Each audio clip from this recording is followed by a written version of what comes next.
Okay, I think we're going to go ahead and get started. Thanks to everyone for joining. My name is Jamie Griffith, and I'm going to be the moderator of this panel discussion. And our topic today is going to be survey research and health literacy.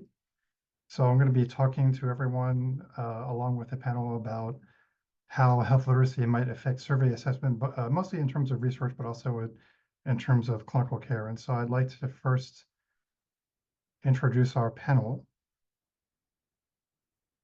So as I say, my name is Jamie Griffith. I'm a clinical psychologist and professor at the University of Chicago in both the departments of obstetrics and gynecology and the departments of the Department of Psychiatry and Behavioral Neuroscience. Our first presenter is going to be Hosanna An, who is a clinical psychology graduate student at Ohio State University. Our second presenter is going to be Katharina Hauner, who is also a clinical psychologist and assistant professor at Northwestern University in the Department of Medical Social Sciences. Then we're going to hear from Rowaida Mohammed, a postdoctoral scholar at the University of Chicago. And then we'll close with a presentation from Ellie Serrano, who is a clinical psychology intern at the Edward Hines VA Hospital. I'd like to thank our sponsors of this research. We received funding from NIMHD and NIA for this work, as well as many collaborators, including Michael Pachorlo and Beth Hahn, Mike Wolf, Ben Shawat, and many other people that work in our various labs, and of course the research participants who were so gracious to volunteer their time to work with us on this project. So surveys in healthcare and clinical research. So why is it that we use surveys? One of the things that we're trying to do is quantify some phenomena that are sometimes difficult to quantify, things like fatigue and sleep disturbance, pain, things that we can't measure objectively with a device, like a ruler or an MRI machine. But these surveys are often very important in clinical research because we often use them as outcomes in randomized controlled trials. They allow for systematic assessment where we can try to make apples to apples comparisons across groups and across individual patients or research participants. That's very useful in many kinds of research settings, including epidemiology and RCTs. This is a field that's very well developed in terms of existing guidelines from the FDA and international organizations like COSMIN. There are also ERA standards that exist for survey research, but in general, what we're trying to do is allow the patient to express their own perspective. If we go back to the very beginnings of psychometrics, the earliest reference that I know of in terms of the term psychometric or psychometrics comes from Francis Galton, where he says, psychometry, it is hardly necessary to say, means the art of imposing measurement and number upon operations of the mind. And because surveys exist in a verbal and written way, we might need to be concerned about how health literacy affects survey assessment. So if we look at the most recent definition of health literacy from the 2030 Healthy People Initiative, we know that personal health literacy is the degree to which individuals have the ability to understand health information, use health information in ways that they can better help themselves and take care of themselves.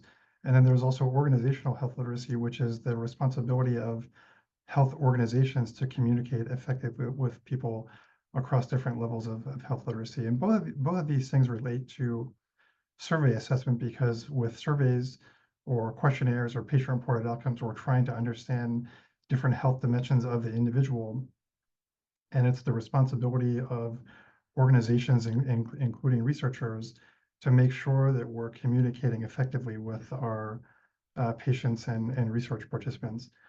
So in this research that I'm going to be leading as the moderator today, we've really centered this around the construct of health literacy because we think, and this is in accordance with the Pachorlo-Wolf 2007 model of health literacy, that health literacy is kind of a way station that unites various distal variables like race and ethnicity and age and employment, socioeconomic status, along with cognitive variables in terms of being able to predict other mechanisms that then in turn lead to health outcomes. And so health literacy is a good intervening variable, or kind of a way station mediating variable that we can look at to see how we can understand the health of patients and research participants. So why is this research important?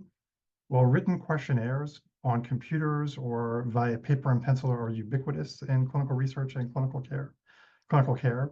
And so it's important to understand whether the measurement properties of these questionnaires are consistent across different groups of people, and that includes different levels of health literacy.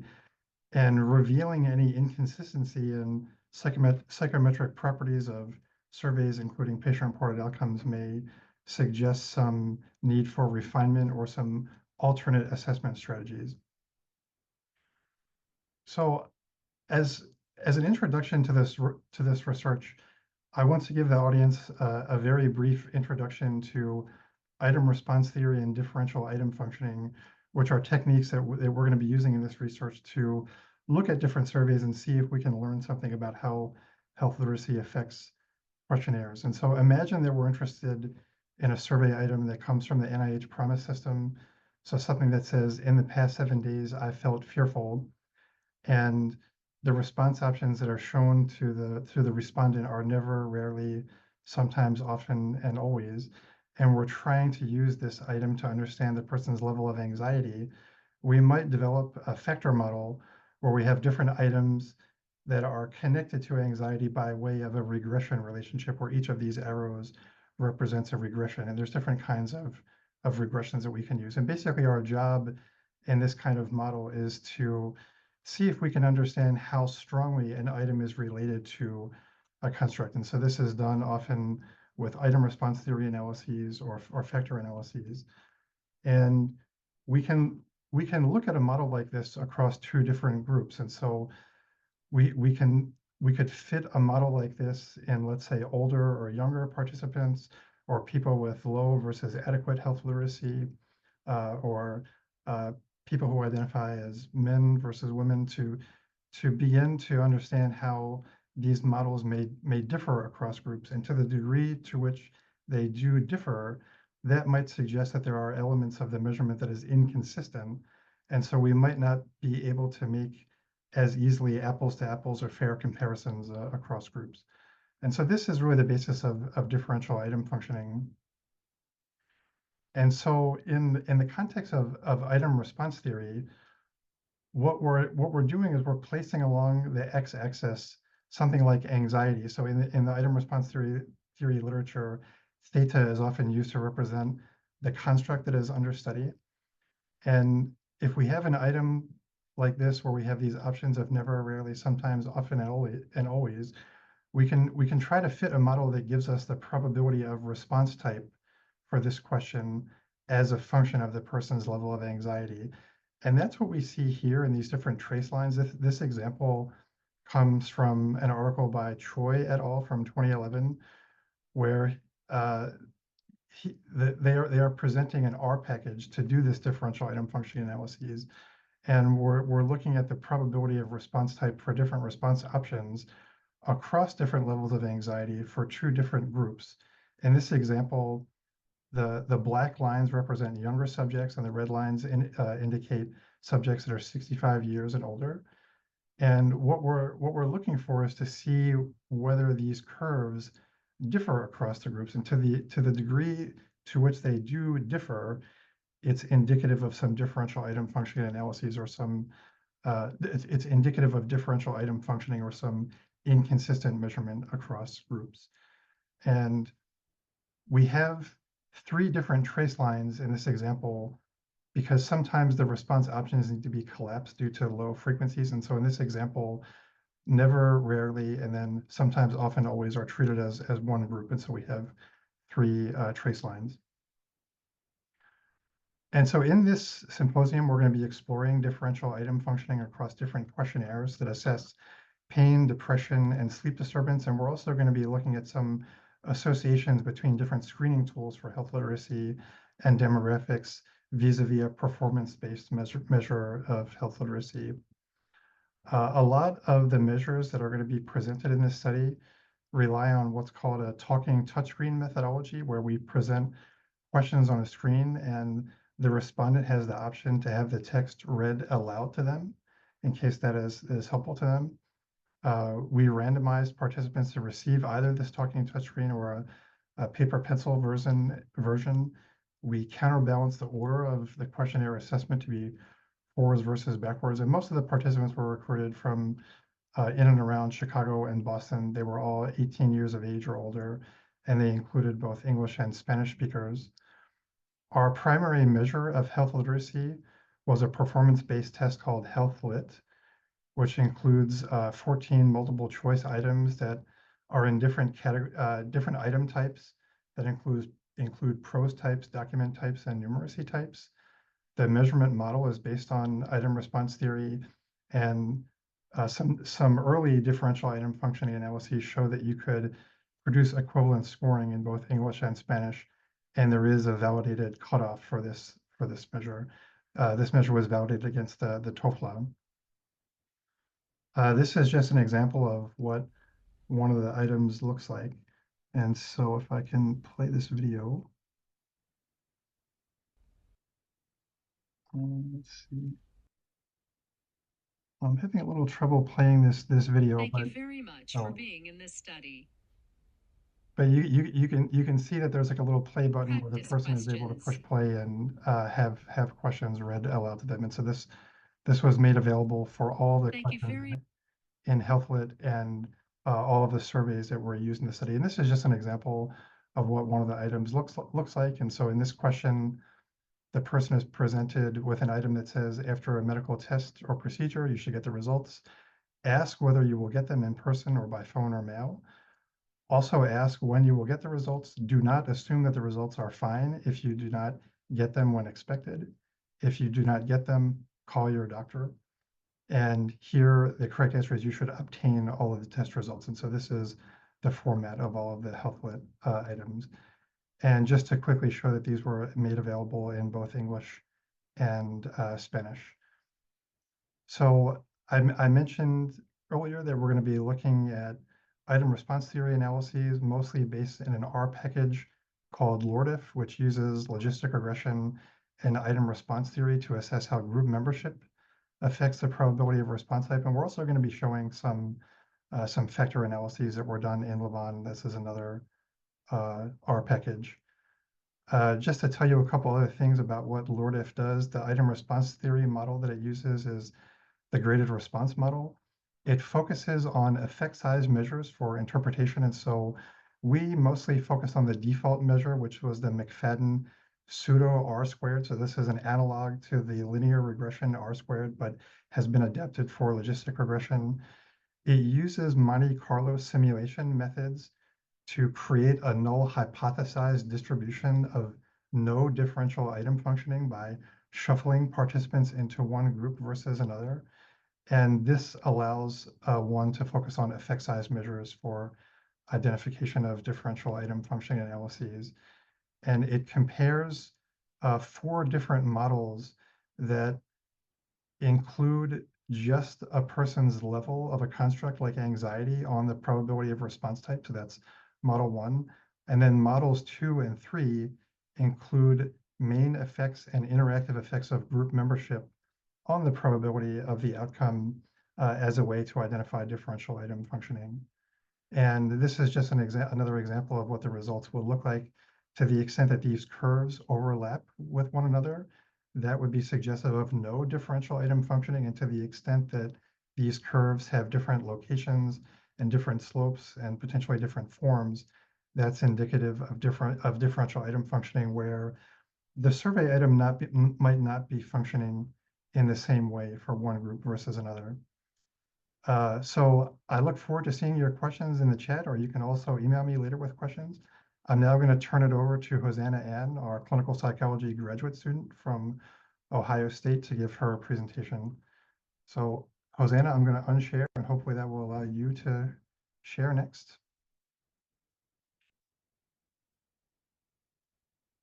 Okay, great. Thank you so much, Jamie. Are you able to see my slides okay?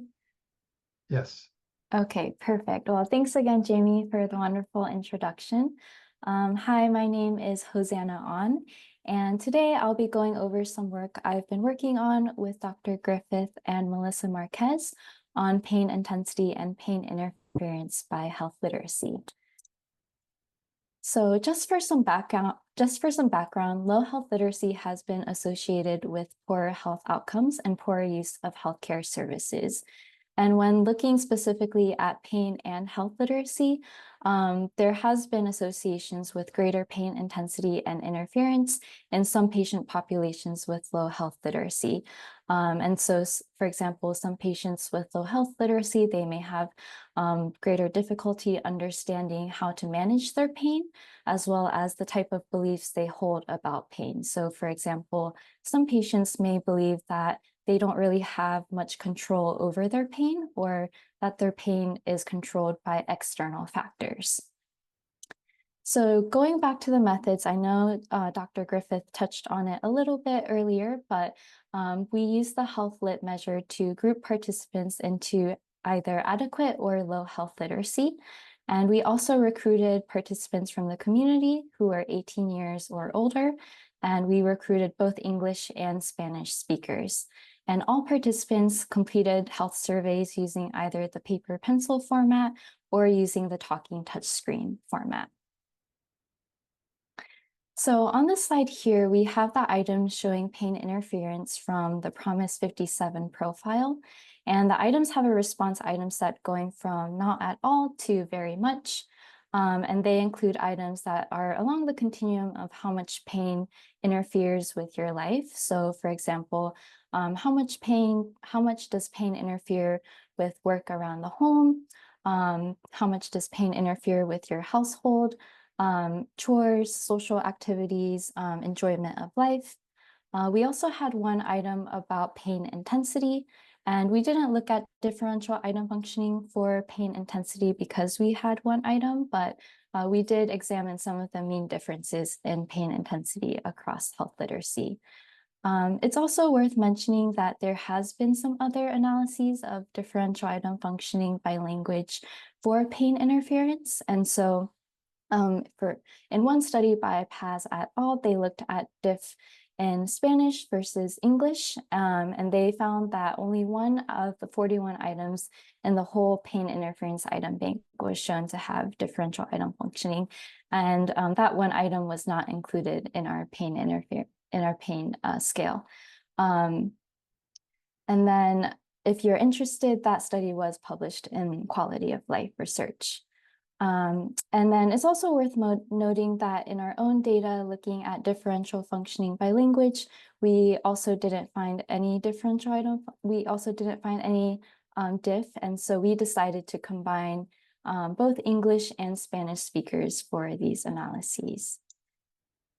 So here we have a table with some of our demographic information. Some notable points is that most of our participants in the study were non-white. So we had about 42% that were Black and only 24.5% that were white. We also had a pretty good range of different education levels. So 21% had less than a 12th grade education, 26 had 12th grade education, and then 21% had some college and 32% had college degree or higher. And then in terms of health literacy status, 41% had adequate health literacy, and then about 59% had low health literacy. So this is a table describing the sample as a whole. So if we look at levels of pain intensity by health literacy, we found that if a participant was tested to have low health literacy on the health lit, then they scored about 2 points higher on a 0 to 10 pain intensity scale. And this was for pain over the past 7 days. The Cohen's d for this was 0.69, and the confidence interval for Cohen's d didn't include 0, indicating that this is a statistically significant result. Similarly, when looking at pain interference and health literacy, we saw that people with low health lit had higher levels of pain interference, and the Cohen's d was also pretty similar in size, and it was statistically significant in terms of the t-score. Okay, so one thing that was pretty interesting about our data was that participants with low health literacy were more likely to have missing data. So in these bar charts, each different color is a different type of response, going from not at all to very much. And then in the gray, we have the missing data, and you can see that for the adequate health literacy, you can't really see that much gray or missing data. But then once you go to low health literacy, you can see there's quite a bit of missing data for the low health literacy participants. And that was also a statistically significant difference.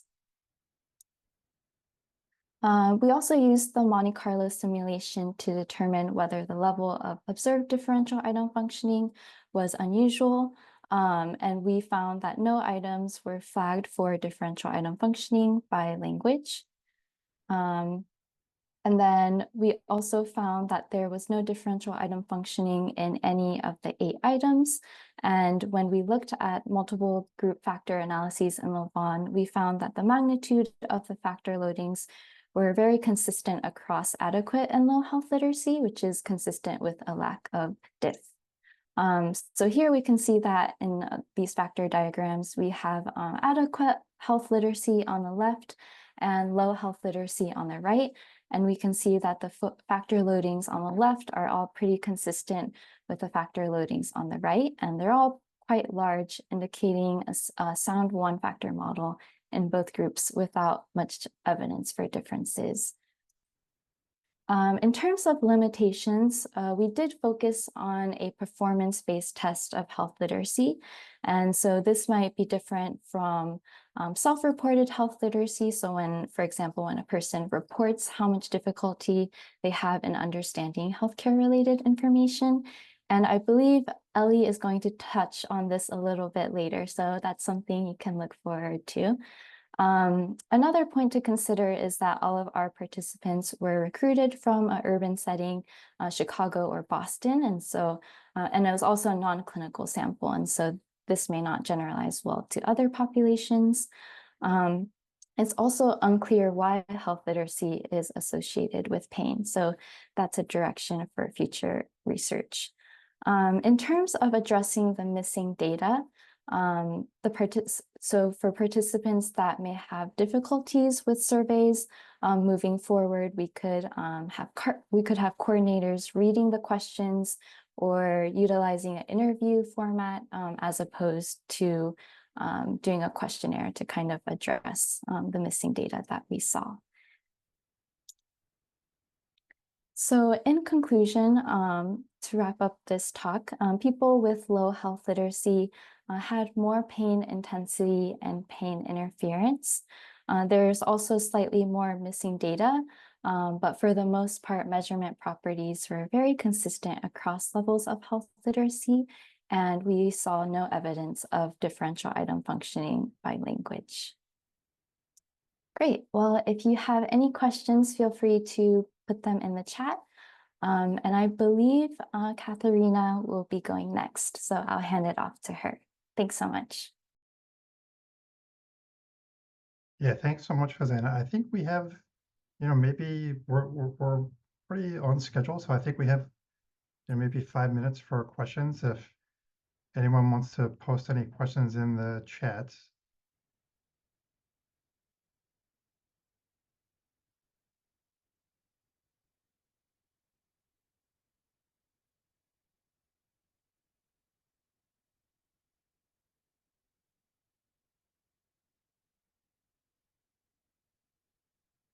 Well, maybe if there are no questions, we can turn it over to Katharina. And if people do have questions along the way, we can get to them at the end of the panel.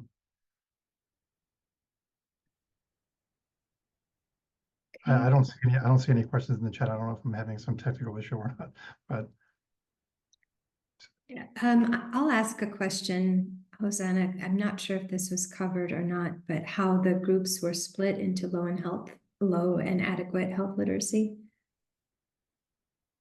Yeah, so we used the health lit measure. And yeah, that Jamie touched upon a little bit earlier.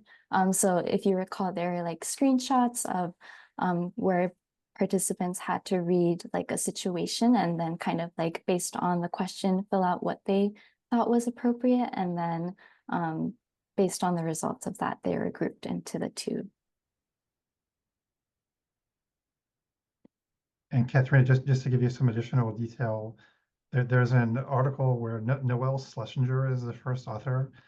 And so they looked at different sensitivity and specificity against the TOEFL as the criterion. And that was used to basically calibrate the cutoff. Okay. I was going to add too, if that's okay. Katharina, that's a really good question. And I was going to say, I'm going to cover it a little bit too because I have the same data set as Susanna. So I can explain a little bit more about how we divided up like the different categories when I go to. Okay, thanks. That'd be great. All right.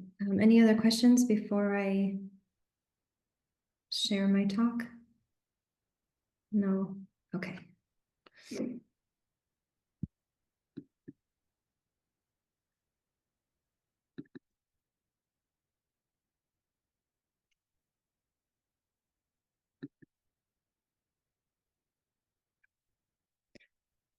Okay. So my name is Katharina Hauner, and I'm going to be talking to you about the relationship between depression and health literacy. There are a number of us listed here because we've all sort of been working on this project over a longer period of time than I think we realize sometimes. It's been led by Jamie here in Chicago and Michael Pashlow in Boston. So I'm sure we're all familiar with how prevalent depression is in the US, with different studies showing range of 20 to 30% of lifetime prevalence. And there are a variety of instruments that have been used to assess depression, and we'll be focusing on the first two listed here today, the PROMIS and the PHQ.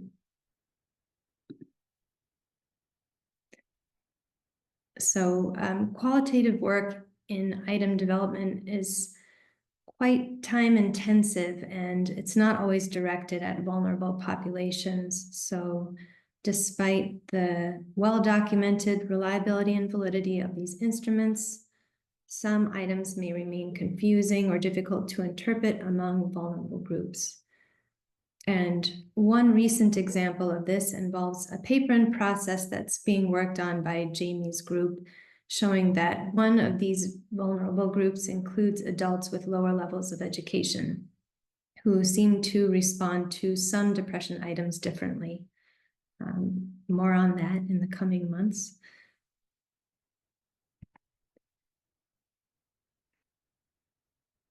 So we're wondering if this difference in how depression measures are interpreted might extend to health literacy. And before I continue with our methods, I just wanted to give an example. So while education and health literacy are correlated, we all know they're not exactly the same. And an example of how this can influence depression measurement, I came across personally many years ago when I was a grad student doing my clinical training. I was doing a depression assessment with an adult. He was an older man who had a relatively high level of education. If I remember correctly, he certainly had completed college, if not grad school. I was asking him questions about mood, and he was very open, and he insisted that he was anxious. He kept using the term I have anxiety, I'm anxious. And so I was beginning to flag items about anxiety, just as he had described, when I realized a couple of items in that he was using the word anxiety, but what he meant was actually textbook depression. And he was just kind of interchanging the two. And of course, there might be a number of reasons why someone might switch the two terms. Maybe he genuinely didn't understand the difference between anxiety and depression, and it was a comprehension issue.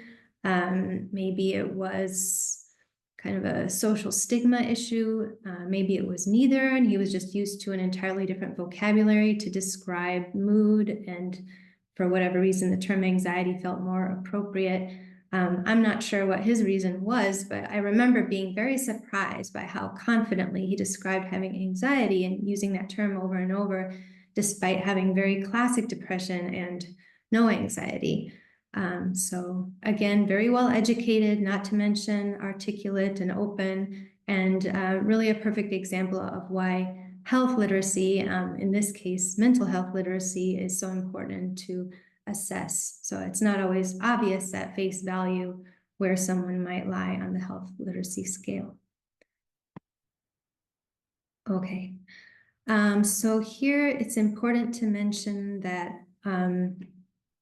while our sample, which I'll describe in more detail in a moment, had both Spanish and English speakers, and there was a scale in both languages, we did not have a sample that was large enough for the Spanish scale to analyze using IRT.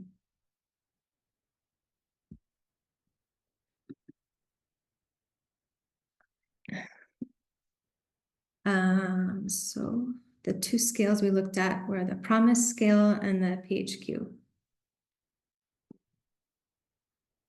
And both have been shown to have a unidimensional factor. But the items here for the PHQ, are these in the way here are images on the right? Or does everyone see the full scale? We can see the full scale. Okay, all right. I'm seeing the images of the speakers on the right that are covering my screen a little bit, so I wasn't sure if everyone else saw that as well. Okay, so the depression scale, the PROMIS version, consists of 8 items and going over the past 7 days with the 5-point response scale, pretty standard, and response options ranging from never to always. These items cover emotional, cognitive, and behavioral symptoms of depression rather than somatic symptoms. And the PHQ is used both in research and clinical care. It's more closely tied to the DSM criteria for MDE. And in this scale, participants rate their symptoms referencing the last 2 weeks rather than the last week for the PROMIS scale, and use a 4-point scale for duration ranging from 0, not at all, to 3, nearly every day. The PHQ has been psychometrically linked to PROMIS, the paper Choi et al., which was mentioned earlier. I believe they showed, just using the Cronbach's alpha, they showed a reliability of 0.98 between the two, but 0.83 when IRT pattern scoring was used. So here we have the participants, which we split into 2 groups in order to apply the diff analysis. The 2 groups, as mentioned earlier, low and high, or I think low and adequate, we're calling them health literacy, which were described earlier a couple of times. Also, as Jamie described earlier, we compared the 2 groups using the LORDIF package in R. So we can see a little bit of difference between the groups in terms of their ethnicity.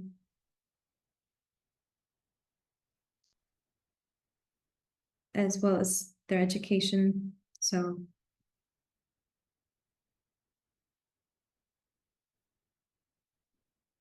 any questions on how the 2 groups were selected?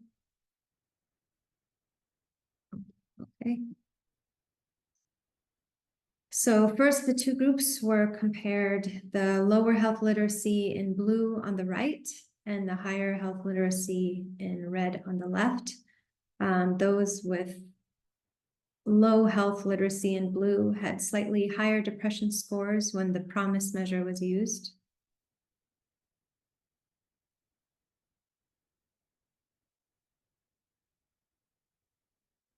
And we found the same pattern when looking at the PHQ measure of depression. Again, those with low health literacy in blue had slightly higher depression scores. I'm not sure if this scale was explained in detail. So these bars represent the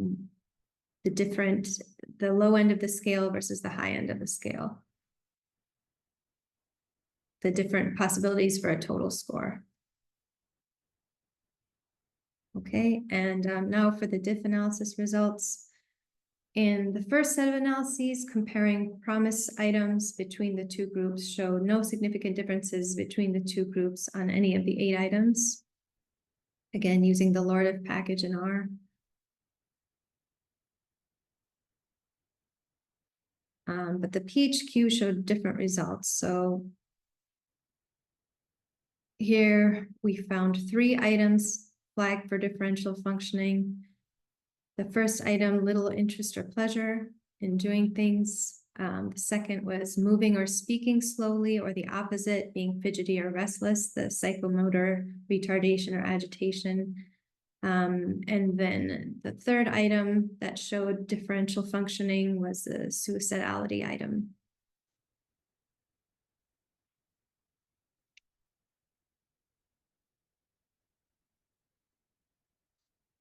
So in all 3 items, adequate health literacy was associated with larger item slopes in a graded response model. Here we have, just to give you an idea, here are 2 of 3 of the item characteristic curves.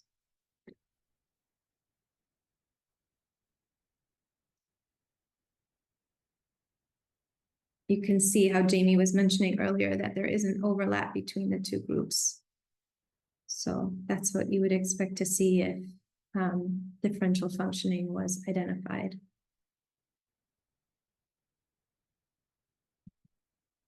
Okay, so most importantly, and this is really a take-home message as well, that it's important not to look just at items, but in the total score overall. So although we did find differential functioning in 3 items on the PHQ, it had little impact on the total score. And here we see more of the overlap.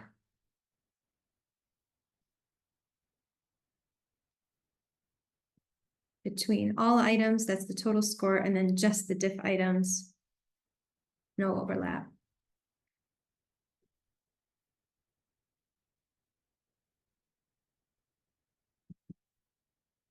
And there's one final detail that I'll just mention quickly, which was that in the study, we also looked at the 2 formats, as was mentioned earlier, the paper pencil format and the touchscreen format, to see if the format of the test might have an effect. And we did find that the talking touchscreen version had a small effect for just 1 item between the 2 literacy groups, while the paper and pencil version showed no differences between the 2 groups. Again, though, the total scores were no different between the 2 groups. It's just the 1 item here that showed differential functioning.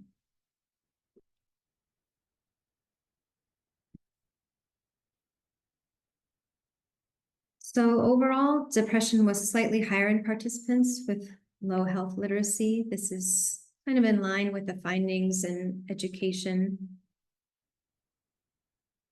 and cognition as well. No differential functioning was observed for the PROMIS scale on any item, but some differences did emerge for the PHQ. 3 items show differential functioning for data across all participants. And when comparing the talking touchscreen and paper pencil formats, no differences were observed in the paper pencil condition, which was contrary to what we were expecting. But between the 2 health literacy groups, total scores remain unaffected. And as far as limitations are concerned, We did need to collapse some categories, as Jamie mentioned earlier. The sample was non-clinical, so we don't know if it might generalize outside of the population that we looked at. We unfortunately couldn't use the Spanish item, so it was English only, and sort of in the same vein, Boston and Chicago, while quite diverse, may not generalize to other locations. And I think we have some time for questions.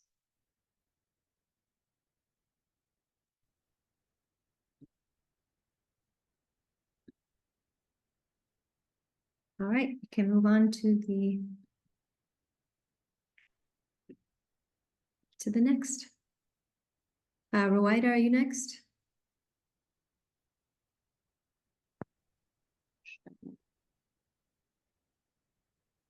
Actually, there is a question. Oh, there's a question, whether they were self-reports. Yes, these are self-reports. The PHQ and PROMIS are based on self-report, which is another limitation.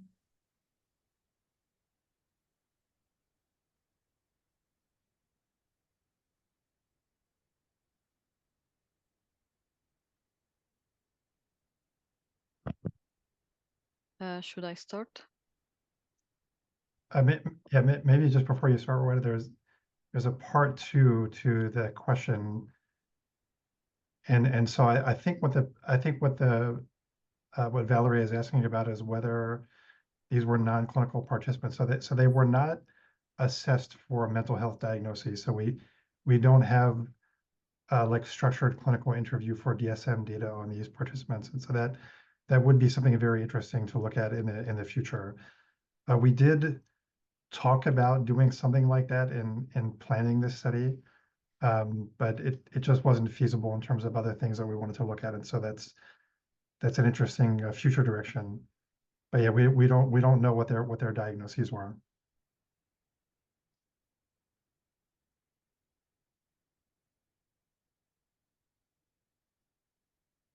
Okay, I'm glad that I was able to answer your question, Valerie.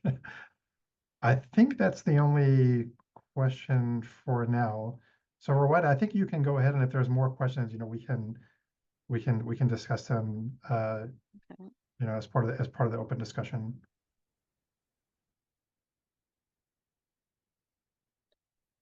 Hello, my name is Ruwaida. I'll be presenting on our work, differential item functioning of PROMIS sleep disturbance by health literacy.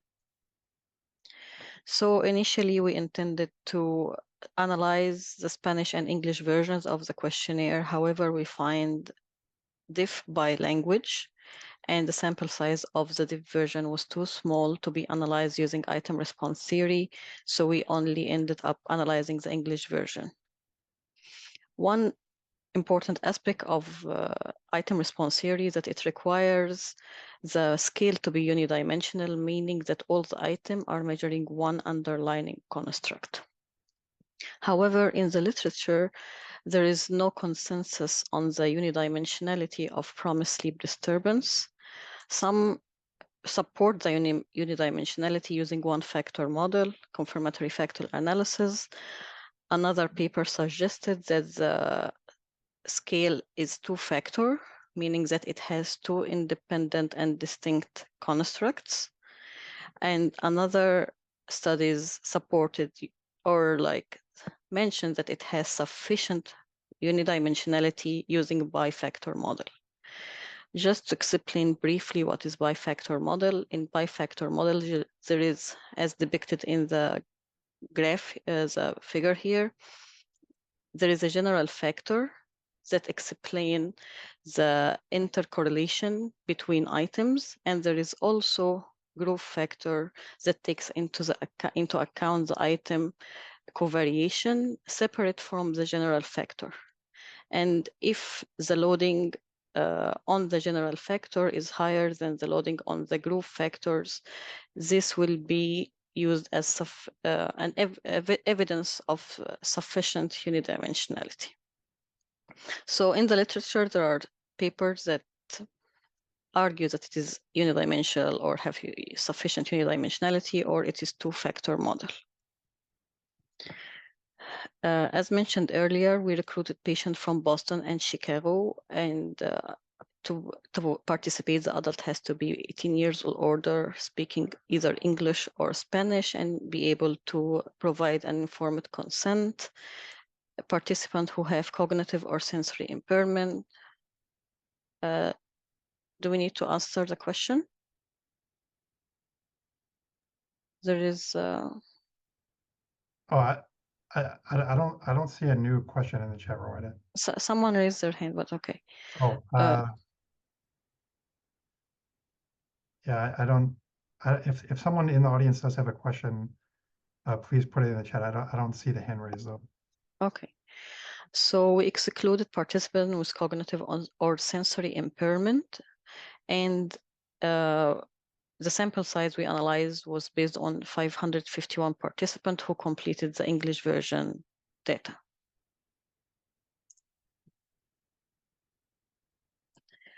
This slide shows sleep disturbance questionnaire. It is version 8A.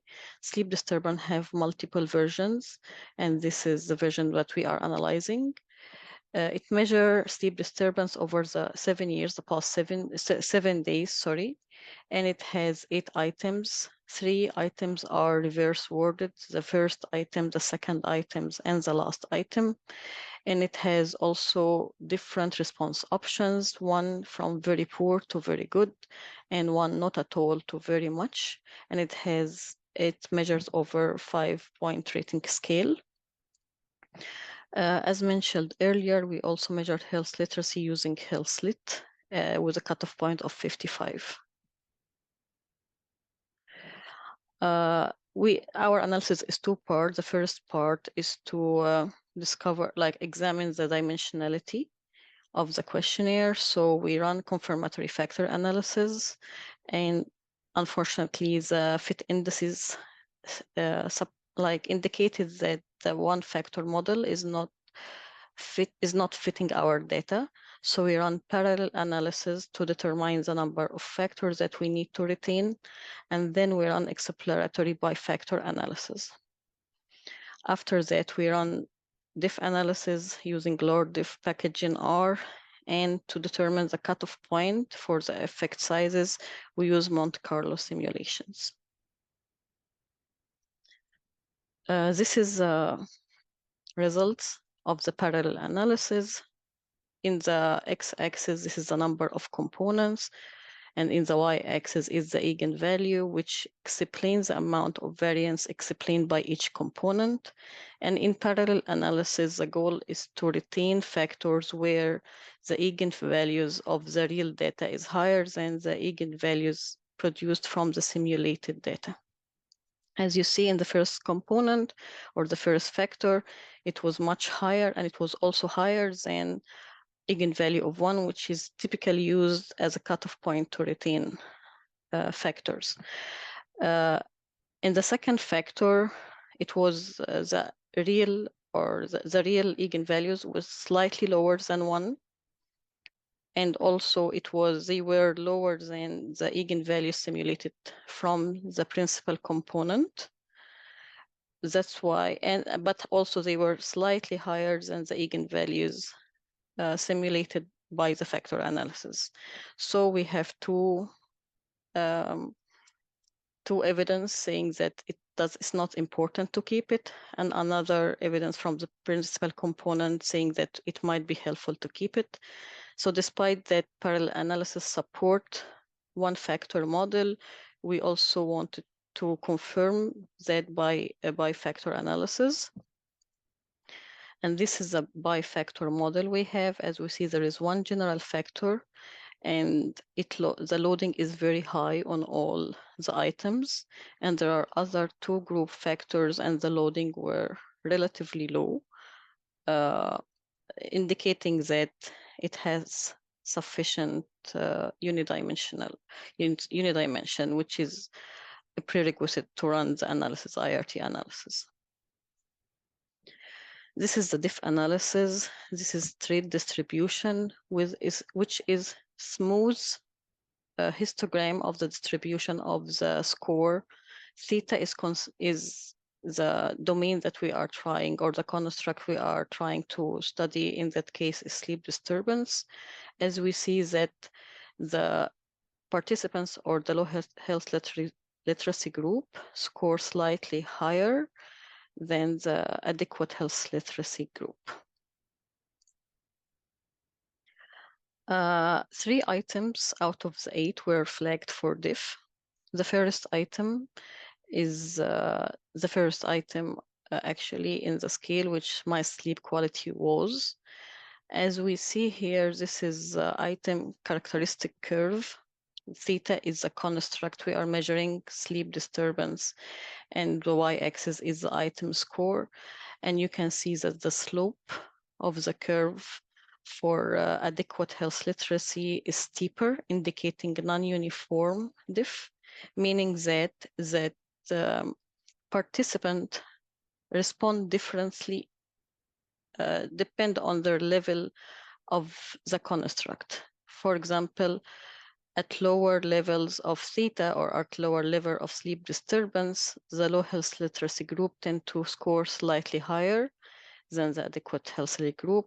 However, on the other hand, at theta or high theta levels or high sleep disturbance level, they tend to score lower. To see if this is meaningful or not, the right-hand side graph shows the absolute difference between the 2 curves weighted by the density. It shows that the difference is very minor, and that indicating that this diff probably doesn't have substantial impact on the score of the item. The second item that we detected was item 3. I had a problem with my sleep. Here we can see that it is a uniform diff, meaning that the participant in the lower health literacy group consistently scored lower across all the levels of sleep disturbance. Again, the absolute difference, which is the impact, was very minor, as shown in the right-hand side. The third item was item number 5. My sleep was restless. We can see here it is non-uniform, and the slope of the low health literacy group is steeper than the adequate health literacy group. At theta or sleep disturbance around -1, they tend to score lower than the adequate healthy group, but at higher theta level or higher sleep disturbance levels, they tend to score higher. Again, in terms of impact, they also have very low impact, indicating very maybe no substantial impact on the score. To test if these items how they impact the overall score, this is the test characteristic curve. The y-axis is the total score test, including taking into account all the items. As you see that the 2 curves here are overlapping, meaning that the diff didn't have any impact almost on the total score.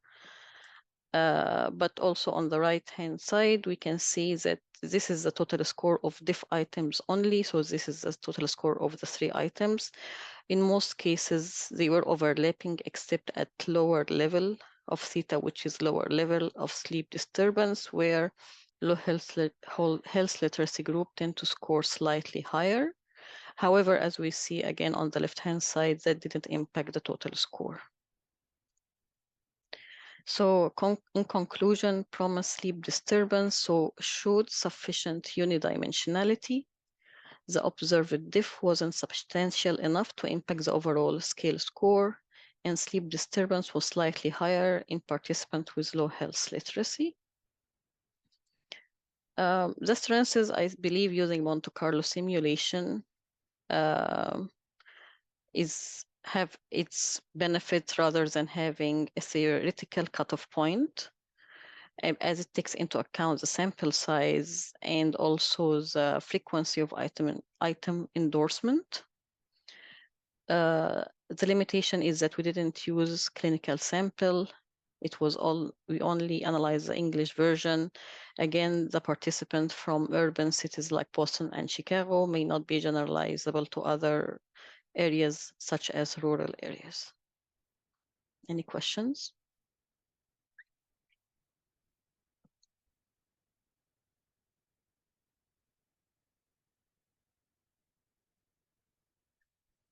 Hello?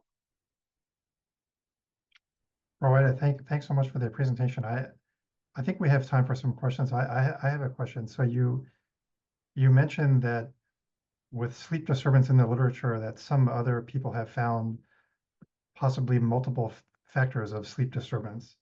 Yes. Can you talk a little bit about what those were?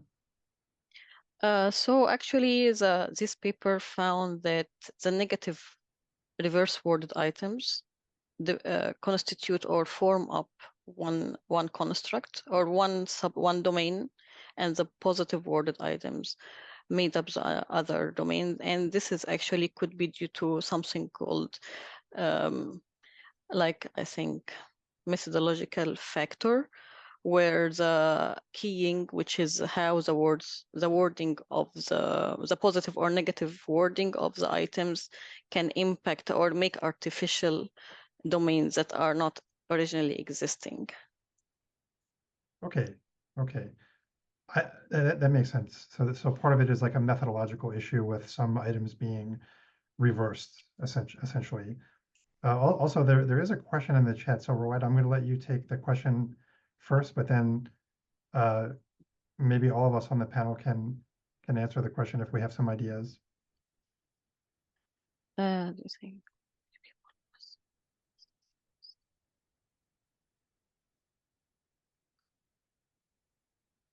I think the sample size was, we had a good sample size.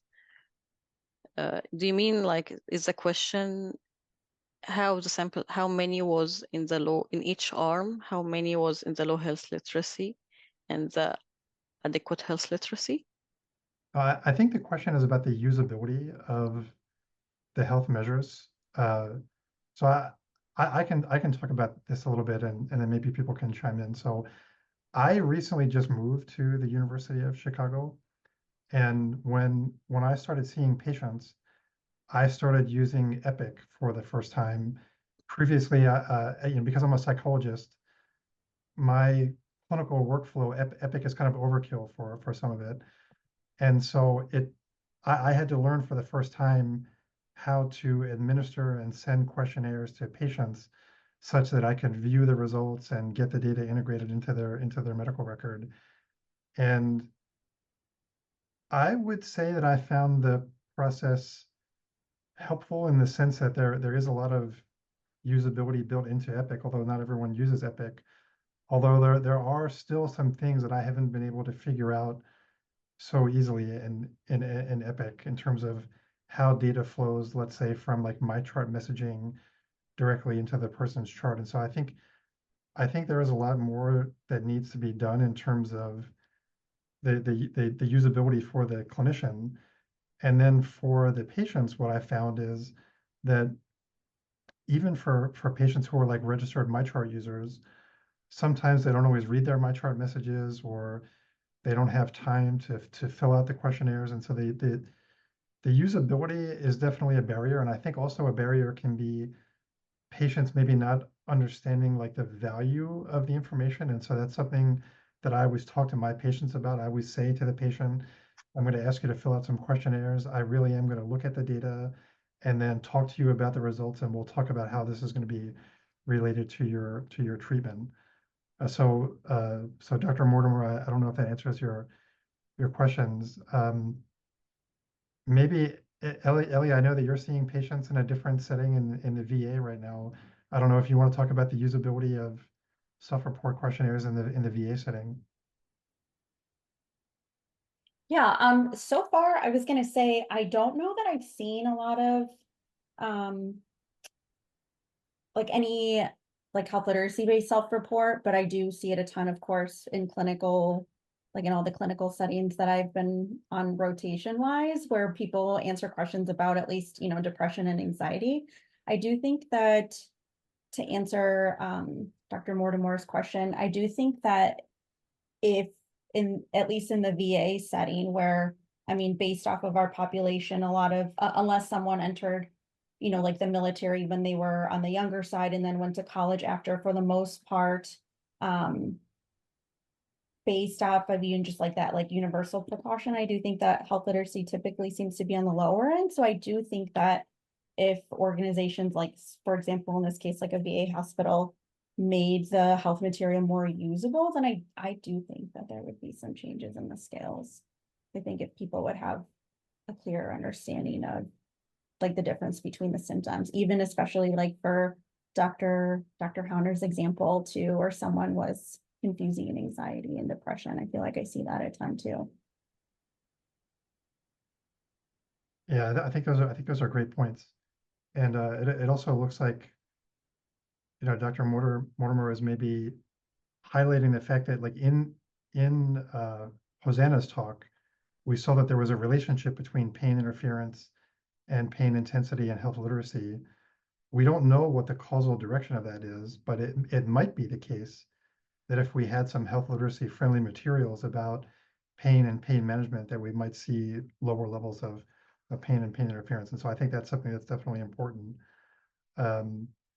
You know, there is so much information about health out in the world and on the internet, but of course, people need to take time to sort of sift through what's good information versus, you know, versus misinformation, and then try to make sense of it and then apply it to their own lives. And that is something that doesn't often exist. And I think Dr. Odengo in the chat is also highlighting that it's not just the materials that we give to patients, but how we talk to our patients. And so, you know, one of the things that I try to do as a clinician is make sure that I take the time to answer any patient's questions. So I had a patient, I always talk to my patients about exactly what their diagnosis is, because that's part of their medical record and they can see what's in their medical record, and people are often curious about it. In the mental health space, I always ask like new patients, have you been in treatment before?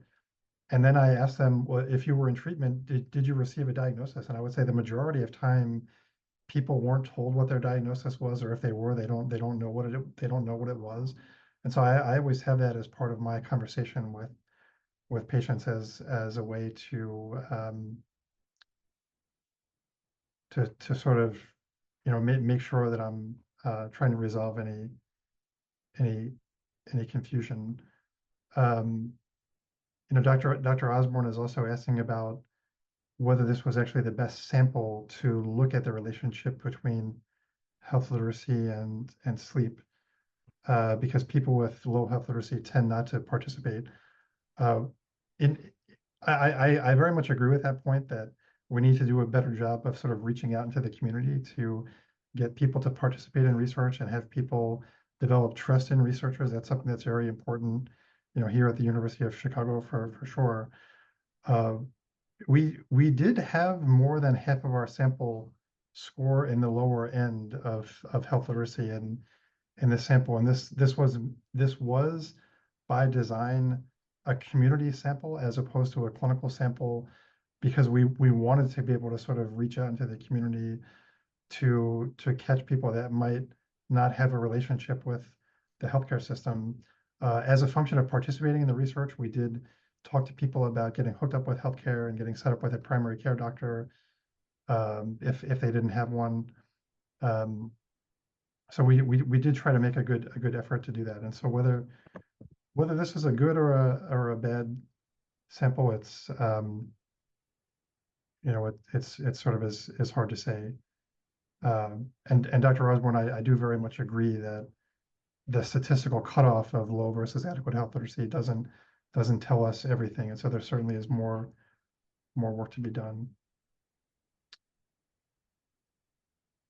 I think that's all of our time for questions if we're going to remain on schedule. But if people have more questions and comments, please put them in the chat, and maybe as Ellie is giving her presentation, I'll try to answer some of the questions in the chat, and then we can talk about it more as part of the common discussion area. So Ellie, I'll turn it over to you to give your presentation.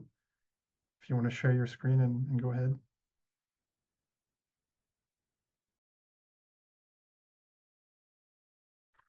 sorry, do you all see just my slide screen, just to be sure? Yeah. Okay, awesome. Thank you. Good afternoon, everybody. Like Dr. Griffith said, I am one of his doctoral students here. I'm still at Northwestern. I was very sad when he left us for U of C, but I'm really excited to still present on some of the work we've done together. And so I wanted to spend some time, and I know we're kind of running short on time, so I'll try to be quick, but I wanted to spend some time talking about the predictability of the single item literacy screener, or the SILS, for health literacy in a large, diverse urban community sample. And so obviously we all know the definition of health literacy, but of course one of the big questions we probably ask ourselves all the time is, why do we need to measure it? And so, as we know, it informs us about how we can best meet an individual's healthcare needs for better health outcomes, improved communication, more informed decision-making. And it's something that can change. That's something that we've noticed over time, right? Just like our knowledge of, our understanding of math as we get older changes, or our understanding of, how to spell something changes. It's important to know what's impacting our understanding and those changes.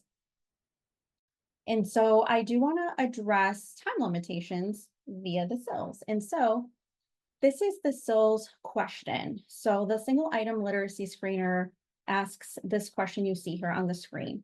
So how often do you need to have someone help you when you read instructions, pamphlets, or other written material from your doctor or pharmacy? This was created to reduce the administration length of assessing health literacy and to identify adults in need of help with printed material. And so participants are able to answer on a rating scale. So they can choose 1 for never all the way through 5 for always. And a score equal to or above 3 is indicative of low health literacy. So anytime that anyone answers, sometimes, often, or always. And so, again, this is something that was created to reduce the burden of how long usually health literacy assessments can be. At the time of analysis, I know that there was only one other measure that I have seen that aims to reduce the burden of time and in-person administration, and that was the HL6, which is a little bit newer, but that's by Dr. Stacy Bailey. And I know that one allows someone to answer online or via text message response. And so we're all moving in a newer direction as, things change with technology. So very cool. And so for this analysis, what I wanted to start off with was using the doll. And so the creation of the SILS, again, was meant to address the existing questionnaire burden. But it's also open to the possibility of inaccuracies, and due to, but not limited to, things like variability in understanding, language barriers, and then also the stigma attached to self-disclosure. That's something we see a lot in measurement-based care. And also just, as Dr. Griffith mentioned, I see patients for clinical therapy at the VA, and the stigma attached to self-disclosure in a variety of health domains is still very much one of the biggest hurdles that I think I've seen in healthcare. And so the demographic assessment for health literacy, also known as the DAL, it was created by researchers, including our very own Dr. Pesciarlo. And basically what they were proposing to do is to use an imputed health literacy score based on demographic information. And so this uses the demographics of sex, age, education, and race, ethnicity. And so the study found that the DAL score was a good proxy for measurement-based health literacy scores, such as the S-TOFA. And that usually, that takes the S-TOFA is about 7 minutes to administer. I've seen in different articles, the regular TOFA even longer. And so this study demonstrated that it is possible to evaluate individual health literacy in a form that's different from the usual questionnaire or test format, which is what we've most commonly used. And so my objective with my own analyses here is to propose assessing the same demographic variables as the DAL with the addition of the SILS as predictors of health literacy in our R01 study. And so the analysis is exploratory in nature. And given the results of the DAL, I expected that one or more demographic variables would likely be good indicators of health literacy. And so for the study data that we use, it's from our R01 study, Reducing Assessment Barriers for Patients with Low Health Literacy. Drs. Pashorlo and Dr. Griffith, they are the ones that were the heads of this study here in Chicago. We had some of our sample from Northwestern University and the rest from Boston Medical Center. And so the purpose of this study was to determine the effects of health literacy on questionnaire-based measurement. And so from like across both sites, our final collective enrollment was 729 participants. And my analysis specifically included only English speakers. So that was 565 research participants. We did have a plan, and this still is the plan, to analyze the English and Spanish speakers actually in separate papers. So you might notice here, because I think maybe this was brought up in some of my some of the presenters earlier, but this study did recruit in English and Spanish. But for the purpose of this analysis, I just did English, because we do know that when it comes to stratifying by language, there are several different components of culture and linguistics that usually need to be addressed that I think could be better addressed in its own paper for the Spanish speakers. So again, you'll notice that in my analysis here, it's just the English speakers so far. And so the measurements used in this study and in this analysis were the HALFLIT short form. I know Hosanna and Ruwaida talked a little bit about this study. And so this data is from that same study. So we used a self-administered, this was a self-administered questionnaire or test, actually. The HALFLIT is a test. And this was administered to all participants that were participated in the study via a talking touchscreen. And this was calibrated on an item response theory model. And so the HALFLIT short form, and this is the one I also want to bring it back to, this is what Dr. Griffith showed at the very beginning in his overview when he showed a clip of someone walking through the test, and we saw on the screen like what a question looked like. That's from the HALFLIT test. And so this includes 14 items. The questionnaire the test includes 16 items, I'm sorry, but 2 items were test questions, and so those are unscored. So it's out of the 14, and it's a multiple choice format with only 1 correct answer. Scores are calculated on a T-score scale, and higher scores equal higher health literacy. And so the HALFLIT short form test was developed by Elizabeth Hahn. And then for the SILS, it's of course the single question. This was asked verbally to participants, and again, a higher score of equal or greater than 3 indicated low health literacy. And then we also pulled demographic information, so education level, race, age, employment status, and gender here. And so and one thing I was going to say is you'll notice for the purpose of our analysis, I'm just basing it off of the education level, race, age, and gender. And so I wanted to show some descriptive statistics from our sample here. And so as you can see in the sample in the study was predominantly female, Black, middle-aged, employed, and had completed 12th grade or higher. The mean T-score for the HALFLIT test was 52.74 with a standard deviation of 8.87. And so the maximum score on the HALFLIT test was 62.59, and the minimum was 29.32. And then the mean T-score, as you can see, this is the mean T-score for the HALFLIT test. And the majority of the participants screened positive for adequate health literacy on the single item literacy screener. And so I will walk you guys through a little bit more of the details as we go on. But I wanted to show this graph here. I think it's really cool to see, and it really shows a nice spread of our data. And so these scores are the results of individuals taking the HALFLIT test, which requires, again, the reading of written material and interpretation of information on a visual table. And so again, it has 14 items and a max score of 62.59 and a minimum of 29.32. And so the cutoff score of 55 for the HALFLIT test indicates that anything below that is low health literacy. So our graph here shows us that the mean T-score of 52.7 in our sample showed that essentially the average score was just below the cutoff, which you can see here with the dots. I also wanted to show this one. I think this is a really cool visual to see the spread of our data as well. And here we can see that our y-axis is continuous, my x-axis is ordinal. And so the figure here demonstrates that as Health Lit T-scores increase, our SIL scores decrease, meaning that as people score higher numerically on the Health Lit test, they're likelier to choose a lower valued option on the SILs, such as never or rarely. And I just wanted to overlay here the different scores for the SILs. So just so you can see down here. So this would be people that chose 1, 2, 3, 4, and 5.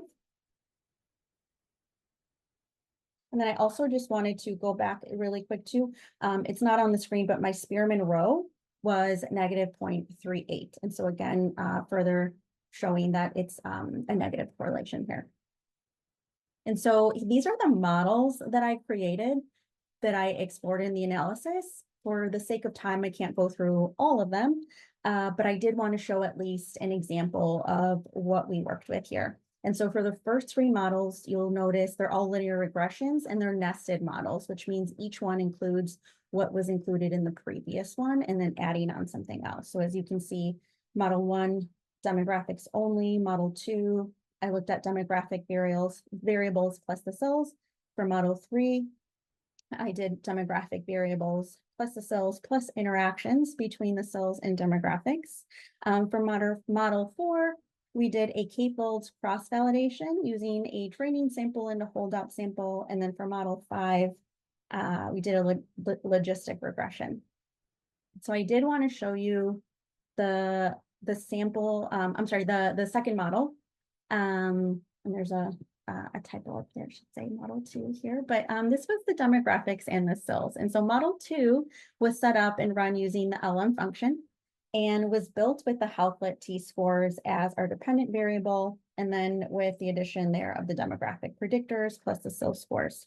And so this model was significant with the predictors of Black race, Hispanic ethnicity, more than one race, unemployment, retired status, age, and SIL scores being negatively correlated with likelihood of adequate health literacy. And then completion of 12th grade, some college and technical school or bachelor's degree or higher were positively correlated with likelihood of adequate health literacy. And so we also ran an ANOVA to examine the relationship between models 1 and 2. And we found that this was a winner. So this one showed that there was a significant difference between the models, and the SILs did improve the model's fit. And so this was pretty cool to see because this gave us quite a bit of understanding. And again, like I said earlier, the analysis was exploratory in nature, but it was certainly cool to see the change here with adding in the SIL scores. And so I just wanted to show further spread of the data from our models. And so again, for model 1, you'll see here that was demographics only. It was a significant model. Female gender, Black race, more than one race, and age were negatively correlated with adequate health literacy, whereas 12th grade, some college or technical schooling, and a bachelor's degree were positively correlated with a higher likelihood of adequate health literacy. Model 2 was again our demographics and the SILs. This showed that in our ANOVA that there was a significant difference between the models, and again, the SILs did improve the model's fit. For model 3, which was the demographics, SILs, and interactions, this model was not significant, and it showed that adding in the interactions didn't improve the model's fit. And then for model 4, that was our k-folds analysis. This is where we did a k-fold cross-validation. We used this to run analysis on the holdout sample that was left out. And this one was based off of the regression model 2, which was the one that I had stated was the winner because that one, again, appeared to be the best fit to explain the data. And so that model explains about 55% of variance in the model. And so it was a good fit given the variables that were taken into account. And then lastly, not on here, we did a logistic regression for model 5. And essentially that was used to assess the relationship between health literacy as dichotomized into adequate or low, and demographic predictors.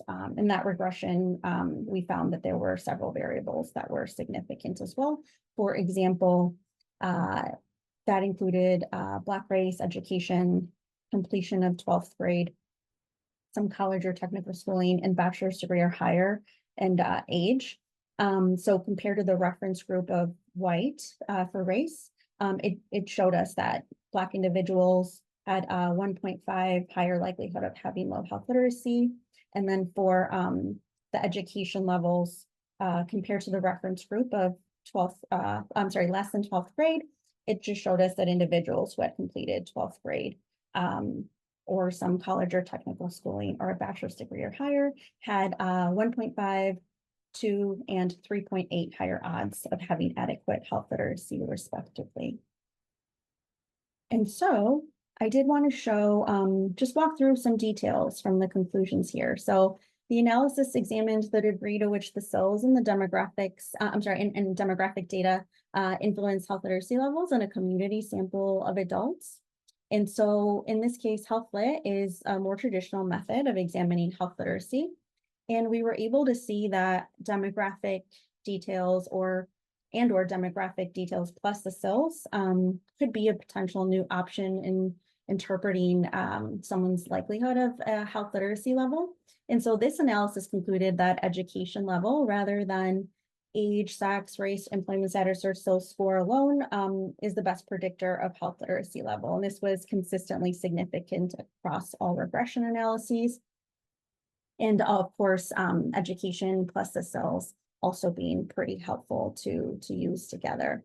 And so I thought that this was really neat because this is something that comes at a time when we're noticing, time constraints in clinical visits, and are noticing more about the bias that we can see in self-report and, how that might lead to some misinterpretation or, might show some knowledge barriers. And so we thought that this was pretty cool to find.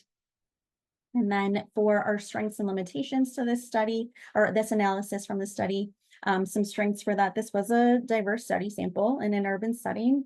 As some of my colleagues pointed out earlier, this could also, could be a limitation too, because this might not be as reflective of other samples around the country. But there was a large spread of ages. There was more than one measure of health literacy used, and we did look at multiple demographic variables. Some of the limitations, again, is that generalizability is probably not as perfect here, as Health Lit is not as commonly used. And it is self-report, and we know that with self-report, some other drawbacks might occur. And one thing I really wanted to point out that I was thinking about as I worked through this analysis too is that I think that it's important to always take a look at data like this and run analysis on it. As I always remember something that I saw in the health literacy toolshed, right? And it talks about how self-report that lacks an empirical grounding, right? And empirical grounding for us suggests that an idea or a theory or a claim is not just speculative, but it's backed by objective evidence that can be observed, measured, or analyzed. And so again, we might notice that some might not always be aware of their needs or of their symptoms, as we've seen in some of the previous presentations. But other than that, I just want to say thank you so much to, of course, the people that participated in our study and the DIF study team and Drs. James Griffith and Dr. Francesca Farina, who helped me run some of this and pull some of the ideas. So thank you all so much. Well, thanks so much for that, Elliot. So we have about 5 minutes for questions. And so I'll just pause a moment and sort of monitor the chat to see if people have additional comments or questions. I think all the comments so far have been really excellent. I hope that we've been able to address them sufficiently. I see Michael coming on the video. Michael, I don't know if you have some comments. You have a comment from Dr. Osborne from Richard. Yeah, so Ellie, do you want to try to take the question?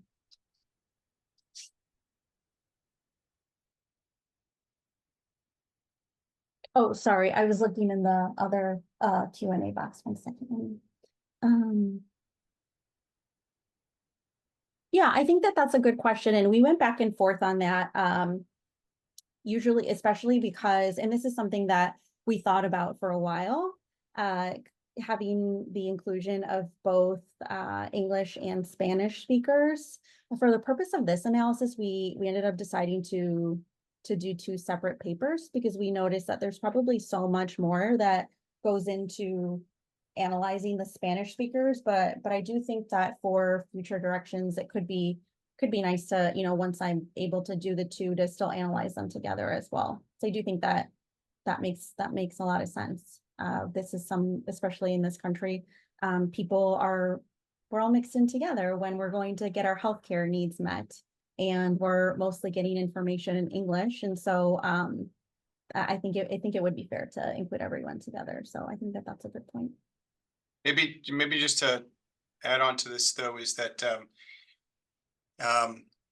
the 2 institutions that participated did manage to enroll a large portion of people with low health literacy, Richard, and also have a significant program for language concordant care.